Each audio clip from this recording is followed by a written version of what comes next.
ഓരോ വീട്ടിലും ഓരോ അടുക്കളത്തോട്ടം സെറ്റ് ചെയ്യാന്നുള്ളത് ഓക്കെ. നമ്മുടെ ഗവൺമെന്റ് തന്നെ ഇതിനു വേണ്ടിയിട്ട് ഒരുപാട് കാര്യങ്ങൾ ചെയ്യുന്നുണ്ട്. ഈവൻ ഇപ്പം നമ്മൾ ടെറസിൽ പച്ചക്കറി കൃഷിയല്ല, പക്ഷെ ഇപ്പൊ ഒരു റെസിഡൻസ് അസോസിയേഷനിലൊക്കെ പോയി കഴിഞ്ഞാൽ പകുതിയിൽ കുറച്ച് ആൾക്കാർ മാത്രമേ ഇത് യൂട്ടിലൈസ് ചെയ്യുന്നുള്ളൂ. ആരും തന്നെ അതിലേക്ക് വരുന്നില്ല.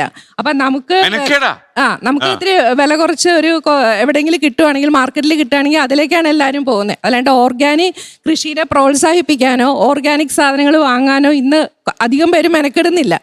കാരണം എന്ന് വെച്ച് കഴിഞ്ഞാൽ ഓർഗാനിക് സാധനങ്ങൾക്ക് ഭയങ്കര വില കൂടുതലാണ്.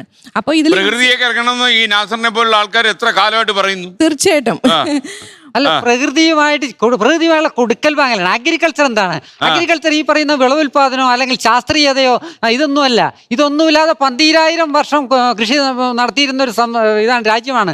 12,000 വർഷത്തെ പാരമ്പര്യമുണ്ട്. ഈ 20 വെറും 100 വർഷം പോലും 60 വർഷം പോലും ആയിട്ടില്ല ഈ രാസകൃഷിയും ആധുനിക കൃഷിയും ശാസ്ത്രീയ. വളരെ കുറച്ച് പേര് ഇതുപോലത്തെ സാർമാരെ പോലെ കുറച്ച് പേരെ റെപ്രസെന്റ് ചെയ്യുന്നുള്ളൂ. ബാക്കി മുഴുവൻ 3/4 ആൾക്കാരും സാധാരണ പച്ചക്കറി വാങ്ങിക്കാനും അതിന്റെ എല്ലാവർക്കും മെനക്കെടാൻ വയ്യ പറഞ്ഞ പോലെ.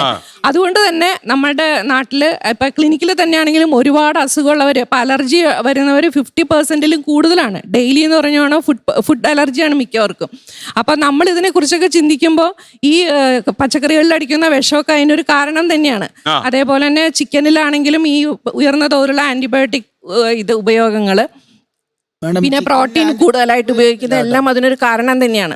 ചിക്കനിന് ആന്റിബയോട്ടിക് ഉപയോഗം ഇല്ല, അതിന്റെ ഉപയോഗം നടത്തുന്നില്ല. വെറുതെ ഈ തെറ്റായ ധാരണ. പരിശോധനകൾ നടത്തിയ പ്രശ്നം വരത്തില്ലല്ലോ. സർക്കാർ തന്നെ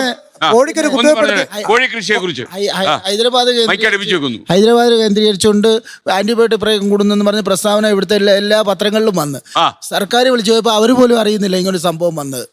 മന്ത്രിയെ വിളിച്ചു പോയപ്പോ അവിടെ പോലും അറിയത്തില്ല ഇങ്ങനൊരു സംഭവം. എത്ര വർഷമായിട്ട് രംഗത്തുണ്ട്? ഞാൻ 30 വർഷമായിട്ടുണ്ട്. സംഘടനയിൽ ആരെങ്കിലും ഈ വേണ്ടാത്ത പരിപാടി കാണിക്കുന്നുണ്ടോ? ഒരിക്കലും ഇല്ല. ലോകത്തെവിടെയായാലും ഏത് സമയത്തും 24 വാർത്തകളും ഓഗ്മെന്റഡ് റിയാലിറ്റി പാക്കേജുകളും എക്സ്പ്ലെയിനറുകളും വിശദമായി കാണാൻ ഞങ്ങളുടെ യൂട്യൂബ് ചാനൽ നിങ്ങൾക്ക് സബ്സ്ക്രൈബ് ചെയ്യാം.